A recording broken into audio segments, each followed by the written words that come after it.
Good afternoon, everyone, and thank you for joining us for today's webinar. We are going to get started here in just a few minutes, but before we do, I would like to go over a few housekeeping items with those of you that have come into the room.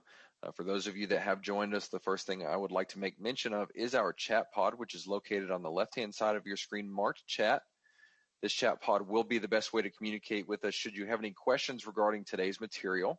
All questions pertaining to the material will be retained until the Q&A session that will be held at the very end of today's webinar.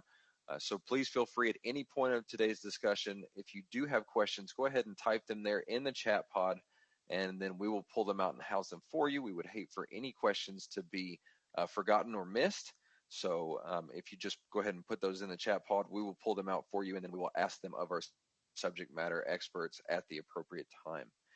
This chat pod is also the best way to communicate with us should you experience any technical issues. If you do have any technical issues, please make sure to let us know there in the chat pod, and either myself or one of our customer service representatives will make sure to get you taken care of. All of your audio for today's webinar is going to be streaming through your computer speakers. So if at any point of today's live event you either lose audio or video, the best thing that you can do to troubleshoot is to refresh your web browser.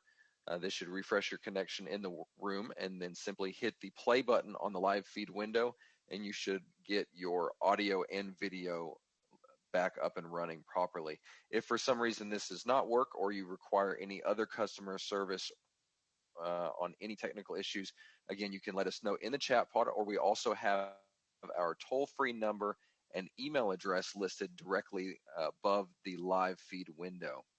We also do have our closed captionings that are going to be running throughout the duration of today's event. They are located directly below the live feed. So if you would like to follow along there, please feel free to do so. We've got about 6 minutes before we get started, so I'm going to mute my line back, and we'll let the rest of the participants come into the room and join us. But before we do that, I would like to find out a little bit more about our audience. Thank you, Robert Foley, for typing in your location. So if you could take a few moments and do as Robert did and go ahead and type in your location there in the chat pod, that'll make sure that your chat pod is functioning properly, but it'll also give us some great feedback about our audience and the reach that we are able to obtain with our webinar today. We've got about 5 minutes left, so I will mute my line. I'll come back on here in just a couple of minutes. We'll go through housekeeping once more, and then we will get started promptly at the top of the hour. Thank you for joining us today.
Good afternoon, everyone, and thank you for joining us for today's webinar.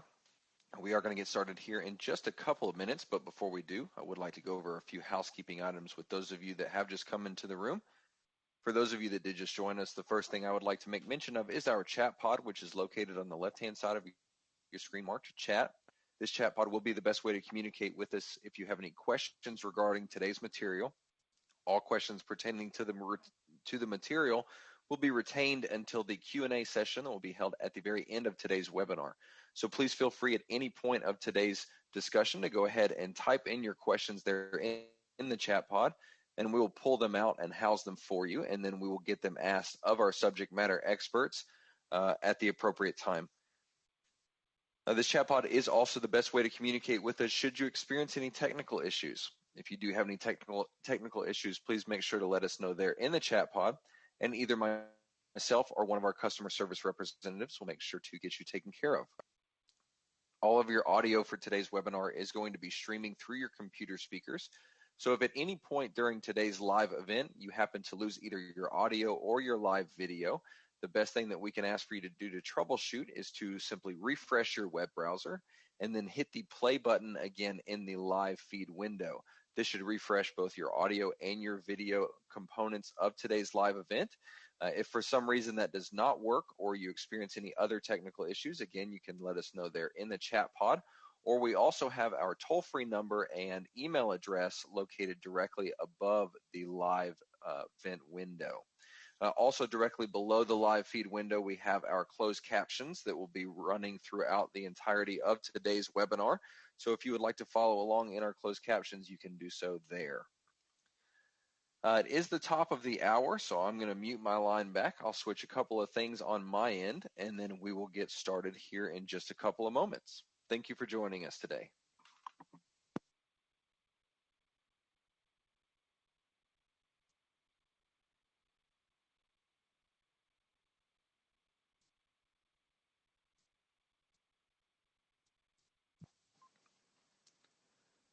Good afternoon, everyone, and thank you for joining us for today's webinar. Today's webinar is a part of our Emerging Drug Threat webinar series. My name is Josh Vickers, and I will be your host and moderator for today's event. Our event today is entitled The Next Wave, Applying Lessons Learned from Opioids and PolyDrug Critical Incidents in Addressing Emerging Drug Threats. We have two subject matter experts for today's live webinar. Our first subject matter expert would like to introduce is Dr. Barry Logan. He is a returning presenter with Forensic Technology Center of Excellence. He is currently the Chief Scientist and Toxicologist and Senior Vice President of Forensic Science Initiatives at NMS Labs, which is located in Horsham, Pennsylvania. He is also the President and Chief Scientist at the Center for Forensic Science Research and Education.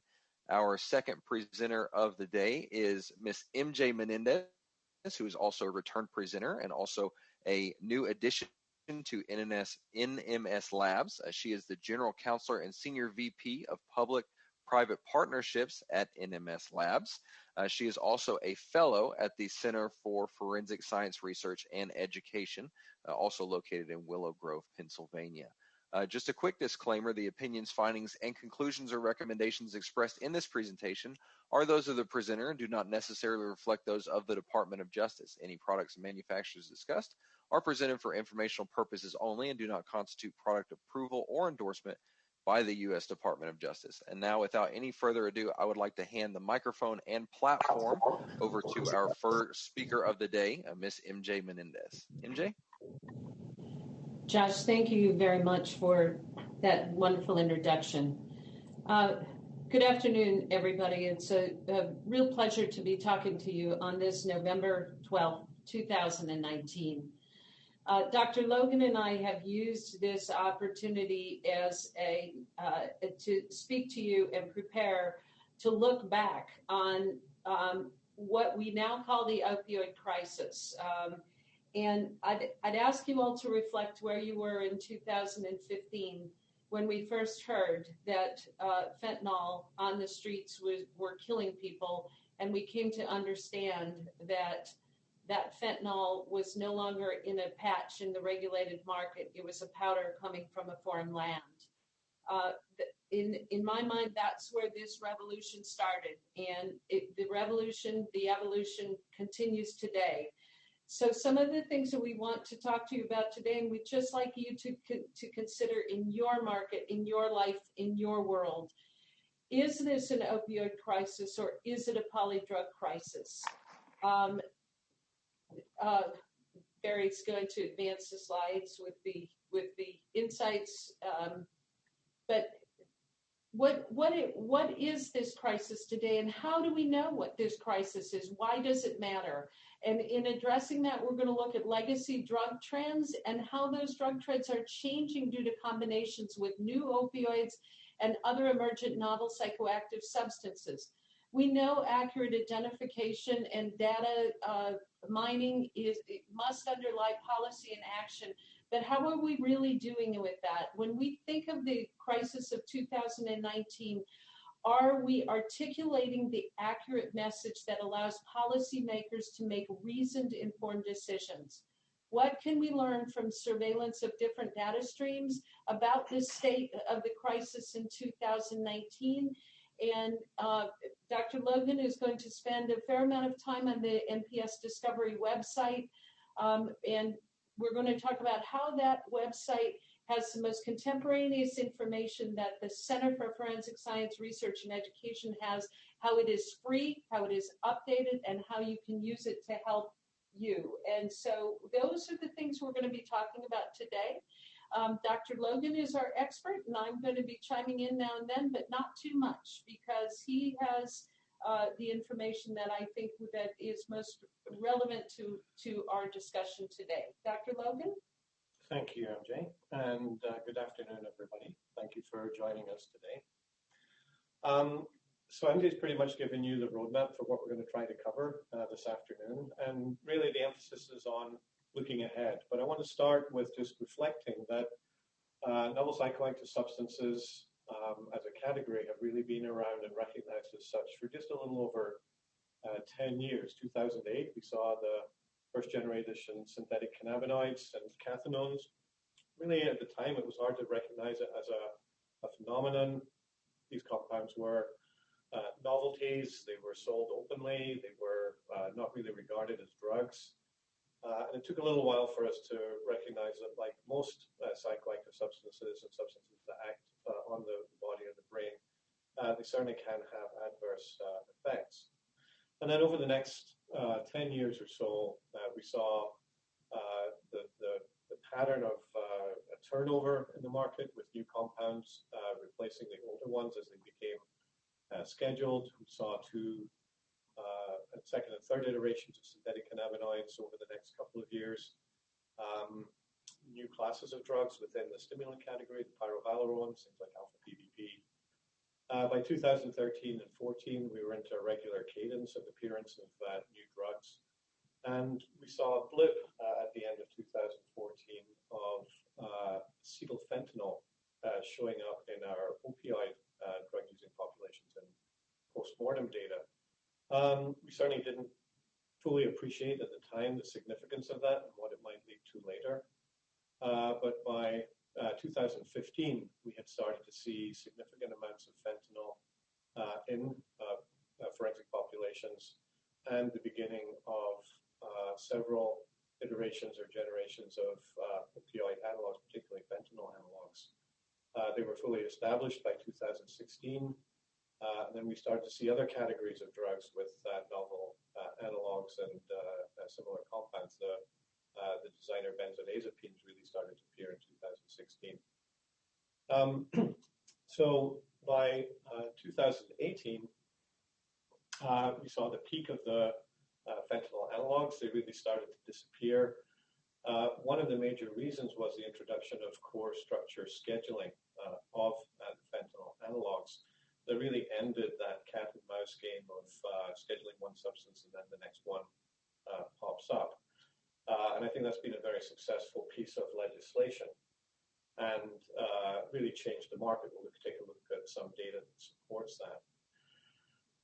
And we saw more of a shift towards other kinds of compounds, analogs of the U47 compounds. Seen several of these now, and we'll talk about them today. never really caught on to the extent that U47-700 did. But it's also more proliferation in 2018 in some of the stimulants and cathinones. And then by 2019, fentanyl itself, that particular analog we like to call vanilla fentanyl because it's good old-fashioned fentanyl that we've known about for a long time, historically in the form of a therapeutic drug in patches or for surgical applications. But it really dominates the illicit opioid market now. It exceeded positivity in our casework at NMS Labs in 2016 over heroin. There's been an uptick in the incidence of new synthetic cannabinoids with some new high-potency compounds starting to appear. And then other interesting things, kratom, we're seeing continuing to increase abuse of loperamide, and then additional novel opioids beyond the U series that I'll talk about today also. The third to last line on that right-hand half of the slide where we talk about drug combinations. So in our experience and based on what we're seeing currently, we really believe that that is going to be the next immediate challenge for us as forensic practitioners, either in toxicology, in drug chemistry, or in forensic medicine and pathology. So Barry, we're going to go over now to emerging trends in opioid drugs. And I've heard it argued that the opioid crisis is stale, it's waning. Are you seeing an emergence in opioids that would cause you to warn people to continue to pay attention to this market?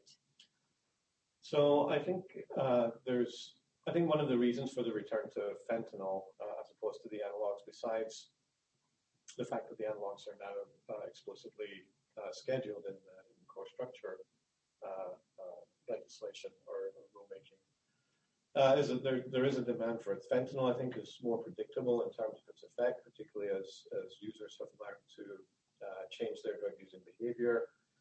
There's less predictability with things like carfentanil, which are extremely potent and highly variable in terms of their content in the street drug supply. And then other fentanyl analogs, many had less potency than fentanyl. So what was really the point of that? People could use heroin, which they used historically, or they could use fentanyl itself. So the market and the demand is still there. I think it's always going to be experimentation.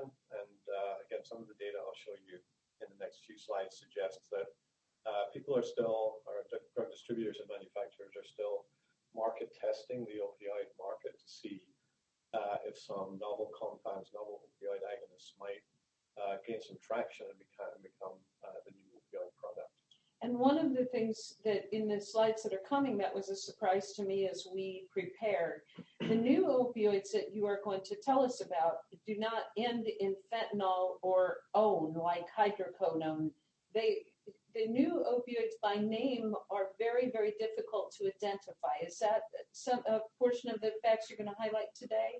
Sure, yes. They're not immediately recognizable as morphine-related compounds, opioid-related compounds in that sense, and they're structurally different from the fentanyl analogs. So with respect to fentanyl analogs, this is some of our data from NMS Labs, starting back in 2016.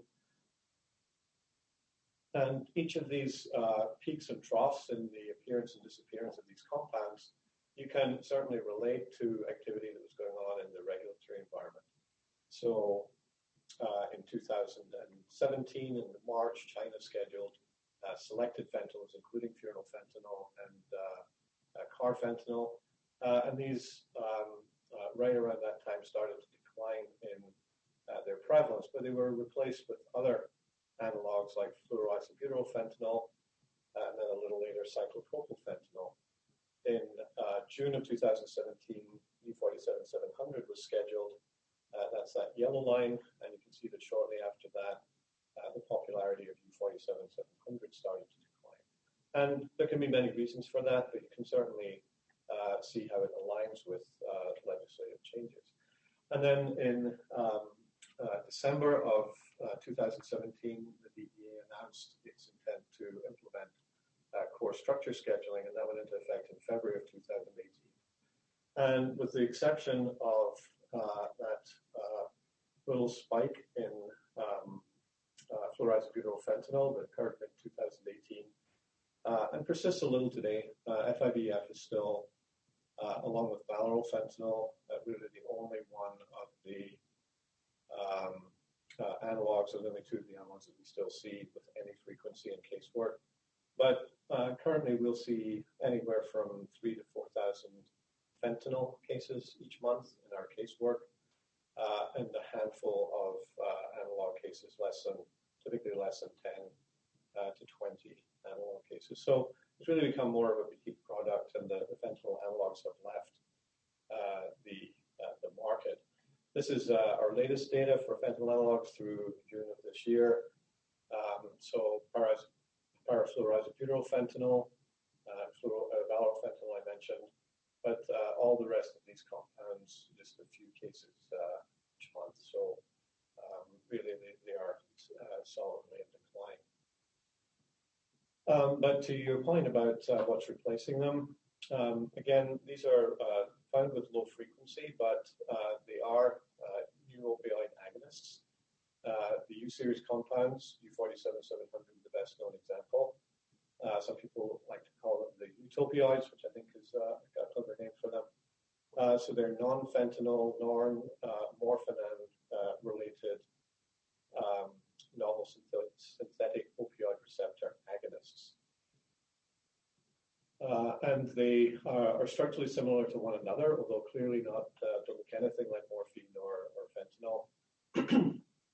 U47-700 prevalence really peaked in the middle of 2017, and then was largely gone by the end of 2018. I mentioned this is after Chinese and US scheduling. However, what we've seen recently, both in some of our C-drug casework and in some of our toxicology casework, are analogs. So U48-800 differs simply in the position in which the chlorines are substituted in that benzene ring to the left. And then U51-754, which is a structural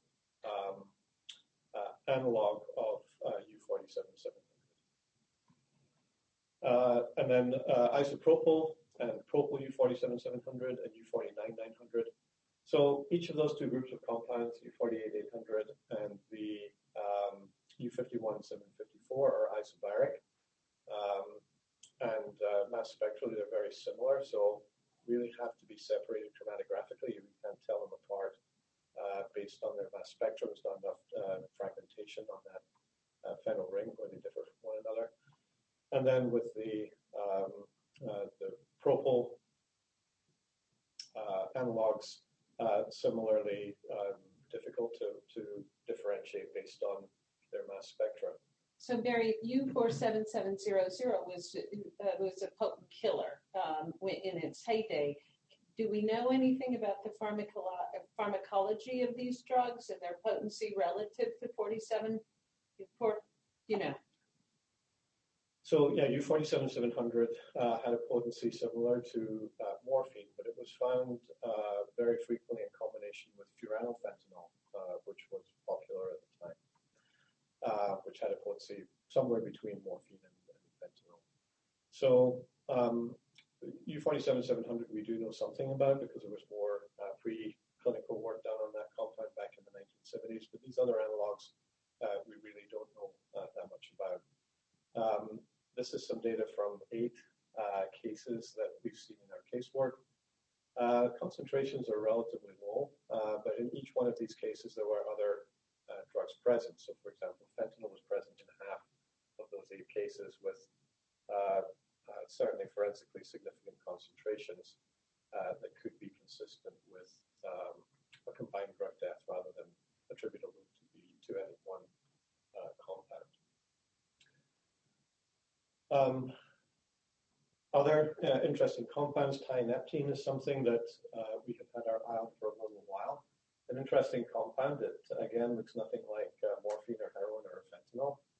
It's actually a tricyclic compound similar to tricyclic antidepressants, and that's originally what it was developed and marketed for. Like many drugs, it's now been found to have some efficacy in treating a number of conditions. So originally an atypical antidepressant is now being used for treatment of anxiety, asthma, and IBS.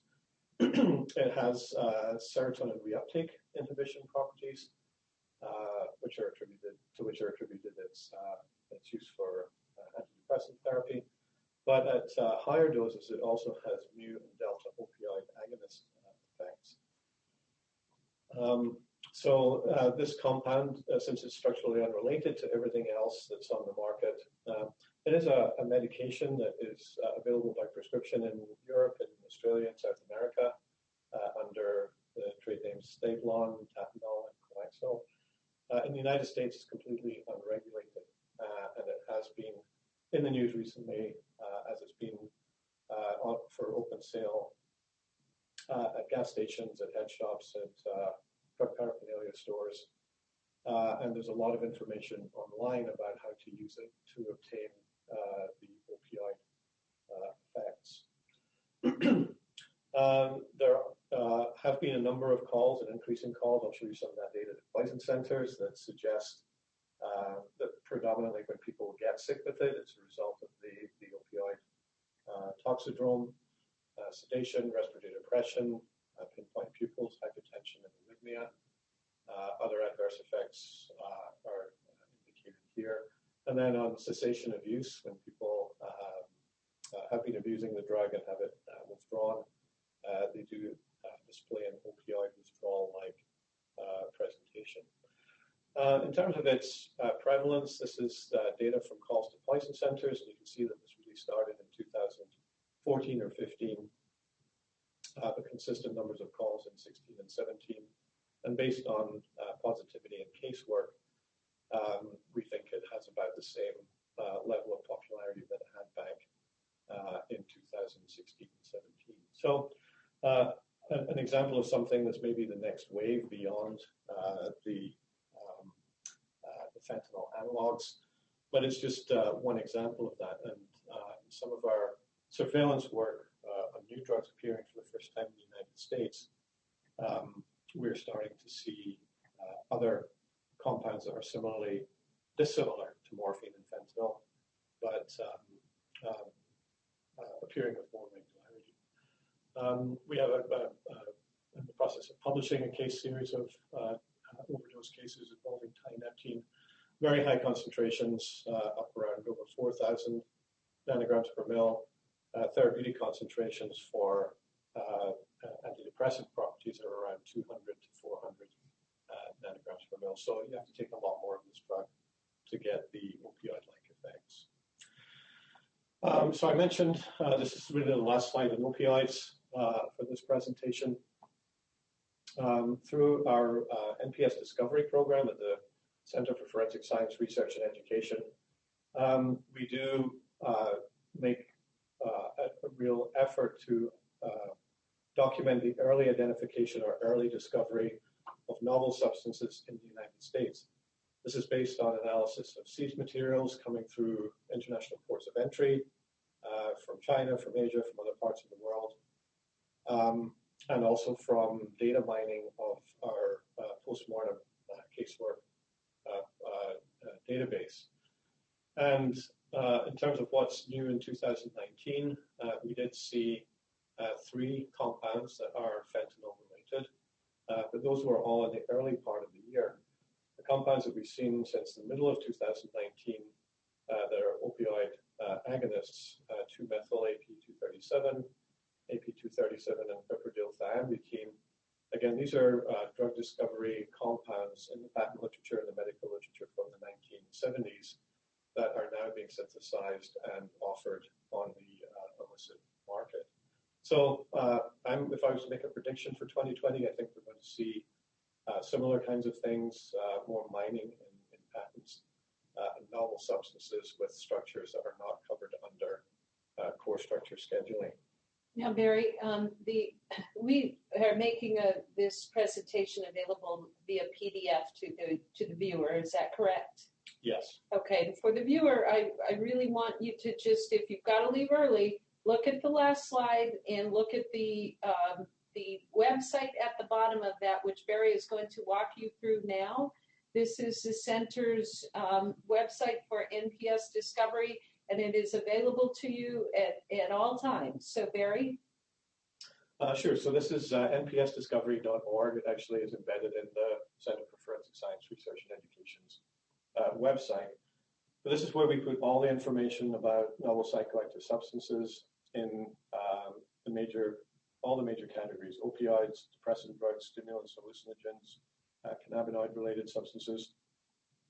All of the new substances we're identifying are highlighted here. So there's two tabs here, basically resources and reports. The reports are where we post information about these newly discovered compounds. So under the monographs tab, this is the format in which we describe these substances. So this is a mixture, as I said, of hallucinogens, stimulants, cathinone-related compounds, benzodiazepines, novel compounds in all of these categories. So you can select these out. Let's stick with the opioids for just now. So I showed you this on the last slide. So this would show you certainly the compounds that we have identified in 2019, but back in 2018, other U-related compounds identified for the first time in the US, phenylfentanyl.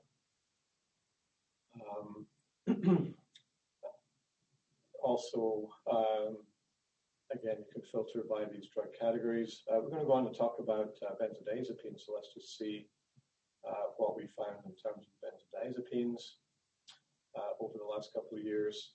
So 2018, nitrazolam, we identified in a shipment from China. And then back in June of this year, flualprazolam, so alprazolam with the fluorine down here, appeared in a shipment received in the United States from China. So once you find the monographs listed on the search page, clicking through will give you the structures. And it'll tell you which stream of data this came from. This is a collaboration between our center and Temple University. Alex Krutulski, who I'm delighted to announce passed his PhD oral exam yesterday. So Dr. Krutulski was working on this as part of an NIJ fellowship and has been responsible for a lot of these discoveries and puts these monographs together. Back in June of 2019 was our first identification of flualprazolam. It's modeled on the SWIG drug model, so the information you would expect to find in SWIG drug we put into our announcements, synonyms, INCHI and IUPAC names, accurate mass data, information about where this came from. In this case, this came from three of these compounds were, I guess some of you are not seeing the slide here. Let me just make sure we've got this.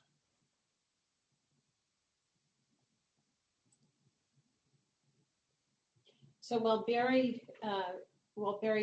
gets to, we want to make sure that you can see the website. So he is going to work on that a little bit. Oh, we're good. Okay. Go ahead. I believe we're good. If we're not, somebody will probably text us and let us know. So I beg your pardon. This is the example of one of those monographs. We have the identifying information, accurate mass information, where the cases came from. So Barry, we're currently only seeing your PowerPoint right now, the new Opioids 2019. You might have shared just your application instead of the entire desktop. There we go. Oh, great. Okay. Sorry, we're still struggling with the technology here a little bit, but thanks for that, Josh. Can I ask you to go back out to the big page and just do a really quick recap of the information, because this is really, I think, important to the presentation. Sure. So I beg your pardon. Let's try to get caught up here a little bit.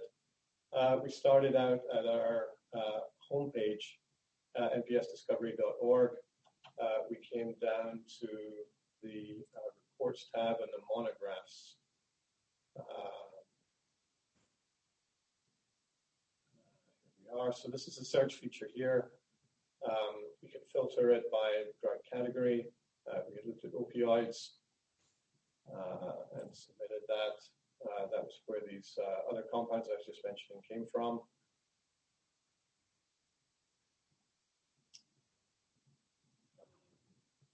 We can, and then I was the most recent information I was showing you was the benzodiazepine information. Since we're back at the most current posts, back in October 31st, we reported 2 new stimulant drugs, isopropylphenidate and 3,4-dichloromethylphenidate, so Ritalin or methylphenidate analogs. I'll just click on one of these, and you get the same presentation. So this came from NMS casework. This was in seized material. The material actually was submitted by Department of Homeland Security in tablet form. We have the chemical information. Then we have some information that's available about methylphenidate analogs, ones that are currently known, as well as these new ones. Links to some international databases with analytical information. This particular one is available from one of the standard reference material suppliers. So like SWIG drug, we have our analytical conditions, chromatogram associated with the analysis of that tablet. And let me stop you there. Mass spectrum. The reason that we included the analytical data is so labs can then take that information in and formulate their testing to look for these substances. Is that correct? Yes, that's correct. Okay. And then we had also up there, you had trend reports and public health alerts. Do you want to do a little bit on both of those, and then we'll get back on task? Sure. So in the trend reports, this is work that is funded by NIJ, and this is a combination of data from NMS Labs and from the data mining project at the center. So we do report on here by quarter the most frequently detected compounds in opioids and synthetic cannabinoids. So looking just, say, in this case, at the synthetic cannabinoid summary report, we'll put in here information about the most currently trending synthetic cannabinoids, identifying which new ones have appeared on the market since the last report. We do have some geographic information based on where these positive samples are being shipped from. Some limitations to this: Texas and Pennsylvania are 2 states where NMS receives a lot of cases, so that where cases are submitted from is reflected in some of this positivity. But we do have examples of cases from all across the United States. And then, so let me just go back to the reports.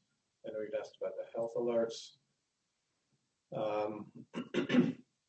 When we discover a high concentration of toxic events associated with the appearance of new compounds, we do put out specific alerts about these compounds. So there was one involving 4-fluoro-MDMA Binaca, an outbreak event where we saw a cluster of cases associated with that. We put out a special announcement about those cases. So this, in this case, just focused on one particular compound, an emergent compound, where it was being found at the time, and there were some large outbreaks, cases in Pennsylvania, 160 drug overdoses in the city, involving a particular combination of drugs. So we do put out these public health alerts when we get information about newly emerging compounds also. and Barry, from from an attorney perspective, an ex-prosecutor perspective, often there are these inquiries that go out on listservs about, do you know anything about this particular compound? It was found in our supply. This would be a place that is always open for people to come as a resource, correct? Absolutely, yes. So we have still a lot of ground to cover. We still have the new cannabinoids and the new benzos, and then I want to talk a little bit about outbreaks. So is it a good point to go back to our data trends and run through it quickly? Sure. I do just want to point out a couple more things on the website here. So we do have a variety of different links, some to chemical supply houses, but others to international databases from government laboratories, national forensic laboratories, that also post mass spectral data that will assist in the identification of new compounds. So there's about a dozen links to these very helpful websites there. And then our organization is also very active in terms of publication and presentation. And there are links to all of these PowerPoint presentations, poster presentations from conferences, and peer-reviewed publications. And we're happy to provide these to you on request. Great. So let's try to jump back to the PowerPoint. And I think we're going to go back to talk about trends in synthetic cannabinoids, and I think it's fair to say that they continue to trend and they continue to emerge and amaze. So I think we are ways down in the slide deck, 31. All right. So hopefully everyone can see that. Josh, I'm sure you'll tell us if you can't. Yep, we're good, Barry. Great. Okay. So thank you for that invitation, MJ. Let's move on to synthetic cannabinoids.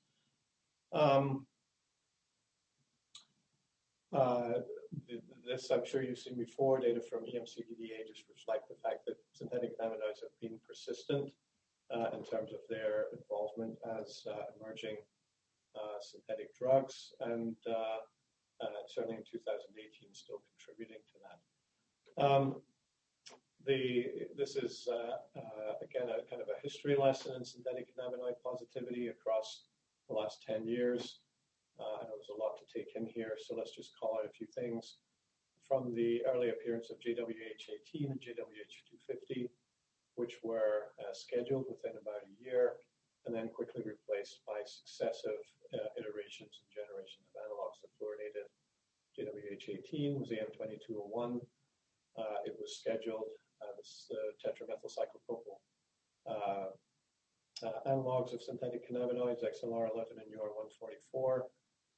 They were scheduled and replaced by the carboxamides, AMB, ADB, Banaka as two examples.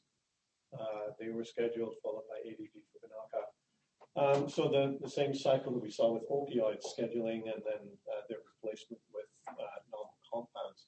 In terms of the current synthetic cannabinoid market, 5-fluoro-MDMB PICA and 4-fluoro-MDMB Banaka are the two most prominent synthetic cannabinoids that we're seeing in our casework, but certainly monitoring for things from our drug intelligence and international partners. We are monitoring for these other substances. What's behind that? I think it's been well demonstrated that each successive wave of synthetic cannabinoids is more potent than the previous one in terms of its receptor binding. So there definitely seems to be some intelligent design behind trends towards the evolution of these compounds. We're learning more and more each year about their significance. I was just searching in PubMed for the combination of synthetic cannabinoids and death. And you can see that from just one paper back in 2009, there were 24 publications so far this year that have documented associations between synthetic cannabinoid use and fatal outcomes. So I think as we collect more information on the adverse effect profile of these drugs, more labs are going to be testing for them, and more coroners and medical examiners are going to be willing to put them down on the death certificate as cause or contributing cause of death. This is just some data. I refer to this for more detail on the adverse effects of all of these drug classes, a review that we published back in 2017 on the adverse events associated with different synthetic cannabinoid classes. And Barry, I'm going to ask you to when we get to the Santa Muerte outbreak, talk about how the toxidromes in opioids and the synthetic cannabinoids can tell the first responders something about what they're dealing with and why drug identifications are so important. If you can put a placeholder there. Go ahead. Sure. So in terms of information about emerging synthetic cannabinoids, I'd send you back to the FPS discovery page. 4 new compounds identified in 2019. Latest trend seems to be to introduce this unsaturation into the end of the alkyl chain, the pentyl chain here, which is where the EN in the names of these latest generation compounds come from. So I think we can expect more analogs with that side chain unsaturation in 2020. Just a couple of slides on benzodiazepines. Of course, they're very significant drugs in postmortem and human performance toxicology. Over the last 6 or 7 years, we've seen a slew of new analogs, phenazepam and attizolam, drugs that are available elsewhere in the world, but not available in the United States and shown up in the illicit market. And then all of these new completely designer benzodiazepines. Bromazepam, let's see, where are we? So the largest chunk of this pie, 51.5%, is attizolam. Flubrorazepam, 3.5%, flubromazolam, 16.9%, and so on. So none of these have become very large contributors to our benzodiazepine deaths, still small relative to the traditional prescription benzodiazepines, sulfarazepam, lorazepam, clonazepam, particularly in combination with CNS depressants and with opioids. But still things that we should be on the lookout for, particularly those more common ones. Fluoprazolam being the most recent discovery. So fluorinated here on this benzene ring is a fluorinated version of alprazolam. And the fluoprazolam that you showed us on the MPS Discovery website, it has all of this information. So if you are watching this in Louisiana or California, you can see that that drug has been found in your populations, correct? That's correct. Okay. So future threats, which is really where we wanted to conclude the presentation for today, to think about what might be next. I thought this was a really interesting article from 2018 in Science by Jalal et al., where he shows this figure, which shows deaths associated with drug use in the 1980s up through 2016.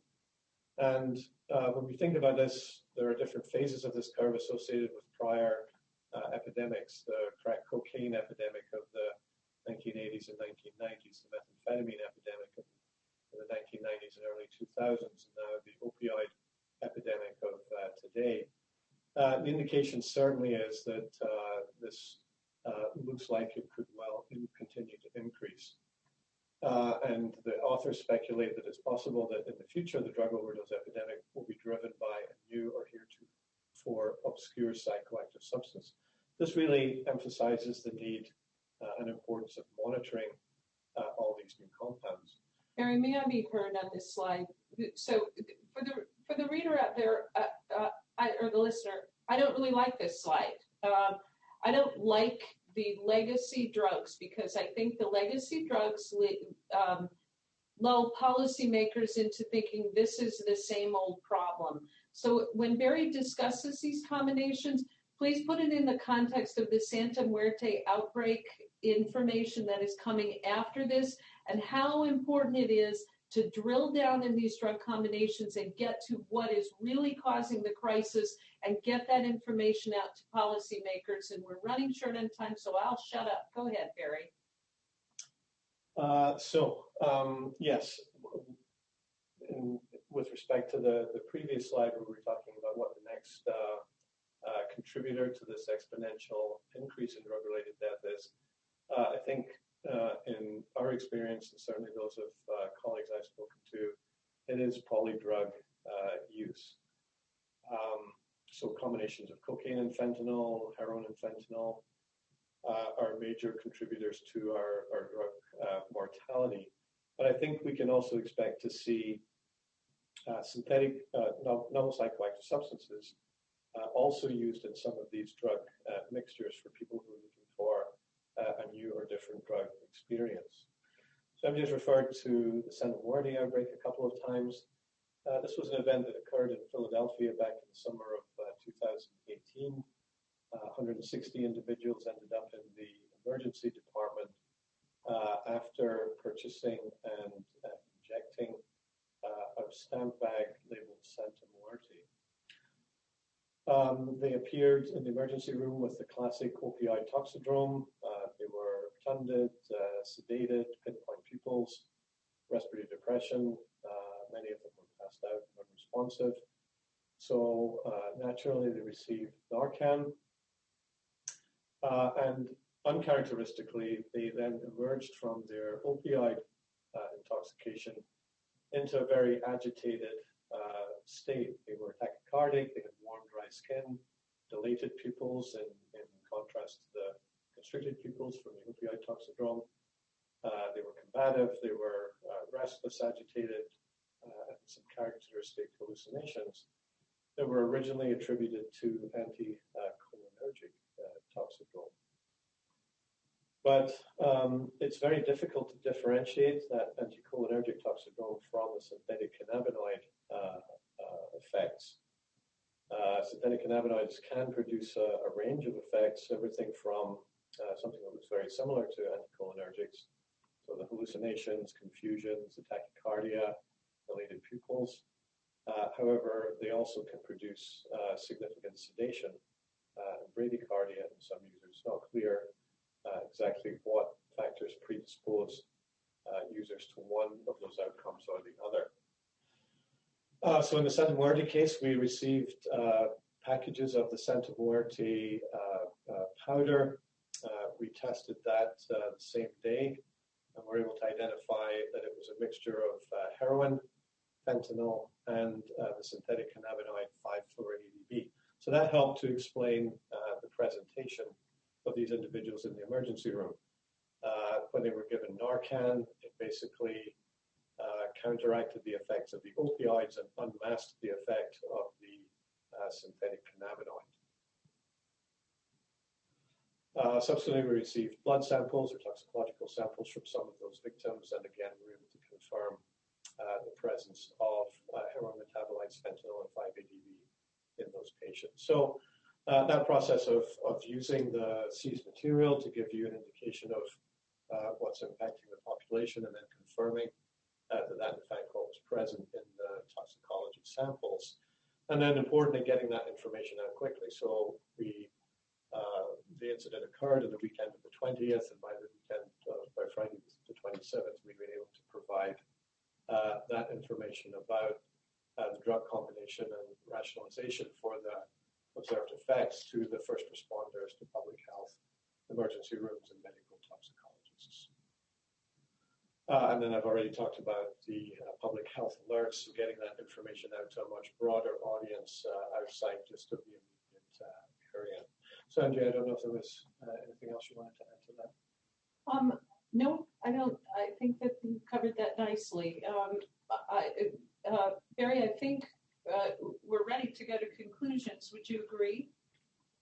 So, for those of you who know me, you know that largely the best thing I do in life is I cheerlead and I push and I promote, and that's how we're ending this today. Before I head to these conclusions, I want you to think about something. Data in itself is good. Data converted into information is more valuable. data converted into information, which is then converted into actionable intelligence, actionable, tangible information that we take out to our policymakers is what is going to change the world. And if we don't do that, we're only talking to ourselves. And I'm sure that when we look at the state of NPS 2019, we all know that there's a lot of work to be done. So let's do it. Here's the conclusions we have drawn, and we hope that are helpful as you go out to your policymakers, lawmakers, and administrators. The opioid crisis has been and remains a polydrug crisis. It is not a static polydrug crisis. It is an evolving, living being that we must have accurate testing and accurate resourcing of our forensic pathology and our forensic toxicology and our seized drug testing to be able to understand what is really going on in our drug markets today. The new drugs of abuse are not easily recognized by name or chemistry, and that is going to require us as science and law leaders to go out to our policymakers and let them know that the opioid crisis isn't done, even though we are not seeing fentanyl and ONE at the end of a drug. There are other opioids coming that are probably very potent, as well as cannabinoids and stimulants, and particularly stimulants and benzos.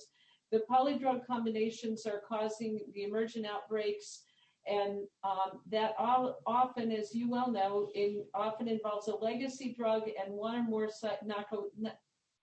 novel psychoactive substances. Collaboration between public health and public safety for immediate comprehensive testing, such as was done in credit to Philadelphia in the Santa Muerte outbreak, will allow us to get those public health alerts and public safety alerts out there and get those drugs off the street and save lives. And that's what this whole thing is about. And we are here to help you.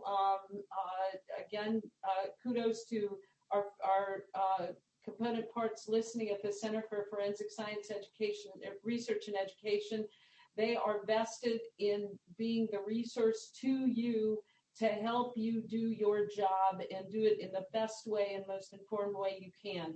Please go to NPS Discovery at the Center for Forensic Science Research and Education website to stay abreast of the novel drug emergence information, the scientific data, the trend data, the public health reports, and our emails are at that place, and we'd be happy to hear from you.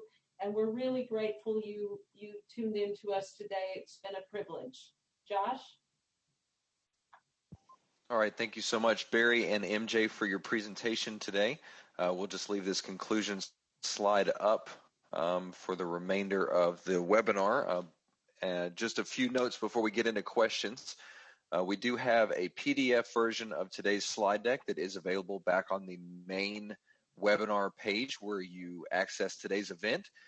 So before you leave today, go ahead and go back to that main site, and you'll be able to find that the presentation slides there, and you'll be able to download those directly. Also, we are recording today's webinar, so we will be converting that into our archival version over the next few days. That way you can refer back to it at any time or pass along to any colleagues that might have missed out on today's live event. We're going to give everyone a few moments to get their questions in, and while we're waiting on that, both MJ and Barry, you both have been a part of the emerging drug threats and seen the trends pretty much from the beginning. What is one thing that you both have seen that has just really helped combat the emerging drug threats and the opioid crisis? And what is also a place where you feel like there's some lack and places that we as a forensic community can do better? So let me take that first. I think, and we've certainly been reflecting on the last 10 years because we certainly started off in an environment where we didn't really know what we didn't know. It was hard to recognize things as new substances or new drugs. We didn't have a lot of the technology, particularly QTOF technology that we have today. Also, at the time, drug chemists and toxicologists tended to work in silos. When we didn't have many new drugs appearing, we pretty much just got on with our own business. But I think we have a lot to learn from each other, and I think there's good evidence of those collaborations today. I think hopefully I was able to get this message across in my presentation. I think timeliness is critical. It's not acceptable to, if there's a new substance that's contributing to deaths or contributing to illness or intoxication in the emergency room, it's not good enough to identify that after 6 months or 9 months or a year. We need to know about that right now so that clinicians can be better prepared to treat patients, so that better information for harm reduction can be gotten out to patients, so that laboratories can add the new compounds to their scope of testing more rapidly, so that we can work with standard reference material manufacturers to expedite the availability of standards. I think these are all things that we've gotten a lot better at over the last 10 years. I think the opioid crisis has brought to light that there wasn't ever public health and public safety. There was good of the public welfare, and it has caused us to build a lot of bridges that have helped us to understand that both communities are synergistically connected to each other. Where I think that we are still missing is that our forensic pathology community is not well resourced. They are only resourced at the federal level by grants, and otherwise they are state dependent. And I think that the forensic pathologists who are performing the autopsies, if they are well resourced and they can do advanced forensic toxicology, I think that that is the information that leads us to understand what is going on in hospitals and in seized drug samples. So I think that we have a lot of work to do with our Congress to get that community resourced at a place where they can continue to lead us. All right, thank you both so much. While we're waiting on any other questions to come in, your website was fantastic, extremely informative, and a lot of great information there. I'll give you a couple of minutes if you have anything else that you want to tell the audience about your website, or anything else that you would like to plug, so that way the audience, is truly aware of everything that you have to offer there. I think we scrambled a little to get through it all, but I think we covered everything we wanted to address. I think really just to bring home the point that there are not necessarily going to be any new classes of drugs. I mean, there are drugs that are depressants. There are going to be drugs that are opioid-like, cannabinoid-like, stimulant-like, hallucinogenic-like.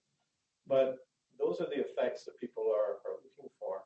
There isn't a missing category for which there's a substance that would produce another state that people are looking to have altered. So I think what we're more likely to see, rather than new categories of effects, are people mixing different individual drugs in different ratios to try to produce, to kind of fine-tune the drug user's experience and try to create a product that's going to create a market for the illicit distribution networks. So I think looking for increased combinations of PolyDrug use is going to be what we'll see certainly in 2020. And what I want to point out is you saw on the website where Department of Homeland Security, we're partnered with them. We're also partnered with the Centers for Disease Control. Those health alerts are very important to the Centers for Disease Control to be able to match up to their information about outbreaks. And they have resourced us to be able to help you with your outbreak. Dr. Kritelski is listening to this webinar today. He recently heard of an outbreak in somewhere in the United States, and he sent an email out that said, we can help you with this. If you need us to test samples, we have a vehicle. So we can't use that all the time, but if you hit a critical incident that is a cluster of really suspected outbreaks that can be verified, the center wants to be a leader in that effort. And in fact, as you saw in Philadelphia, they're really able to get information out quickly. And I completely agree with Dr. Logan on all of this. What happened 6 months ago might as well be history from the 1950s. We've got to stay current this week with what is going on in America today if we're going to get ahead of these crises. All right, we did have a question from Hillary come in. Really, you were just touching on it as far as the communication. Regarding the Santa Muerte outbreak, are you aware of what kind of information was disseminated to law enforcement regarding what effects to look out for? And is there a process in place to get that information out to law enforcement nationwide for similar outbreaks? So that is a great question. So I've spent quite a bit of time talking about where to find this information on the website. If you do go to the website, you can actually sign up to have any of these new announcements emailed to your email address. It's all information that's in the public domain. So we probably have 2 or 3 emails a month go out, either with trend reports, health alerts, or new substance notifications, and we're happy to include you in that distribution. In the Santa Muerte case, we worked closely with Philadelphia Public Health. We also worked very closely with our neighbors right across the Delaware River, New Jersey Drug Monitoring Initiative, or DMI, which is run by New Jersey State Police in conjunction with their local partners in HIDA. Also was able to get that information out to law enforcement agencies in the greater Philadelphia area in New Jersey. And then the information was communicated out through DEA, through law enforcement agencies to our specific partners to the larger law enforcement community in Philadelphia. So both public health and public safety partners are key in terms of that dissemination. Can we do a better job of building an outbreak network? Absolutely.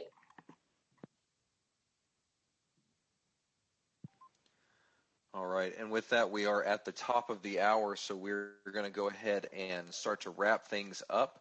Obviously, we would first like to thank both of our presenters today, Barry Logan and MJ Menendez. Thank you both for your time and everything that you have done to help combat this in the forensic community. Well, thank you all. Thank you, Josh. All right. And with that, again, we're going to go ahead and close up today. We would also like to thank all of our participants for joining us and all of your input and questions. We just simply cannot have these webinars without your support and attendance. So thank you, everyone, for taking time to join us today. Before you leave today's webinar, we always ask that you participate in the short survey. You'll find that directly below the closed captions on the right-hand side. It simply says survey. If you click there, it will open up our customer satisfaction survey. We do want to make sure that we are providing you the best webinar experience possible and also adjust any content or the way we disseminate that information out to you, our audience. So your feedback is very, very valuable to our program, and we take it very seriously. We are also going to be putting some information in the chat pod for our social media outlets such as Facebook, LinkedIn, and Twitter, as well as direct links to our website where you can find all of our no-cost dissemination efforts such as webinars and podcasts and reports. You'll also find a direct link to our podcast that Tyler will be putting up there momentarily. Again, make sure that you do go back to the main event page where you will find a PDF version of today's slide deck for you to download directly before you leave. You'll also find your certificate of completion there for today's event. And then we are recording today's event as we do with all of our webinars. That way we can turn that into an archival version that you can refer back to at any time. Again, thank you to both of our presenters, and thank you to everyone for joining us today, and we hope to see you in our next webinar. Have a great afternoon.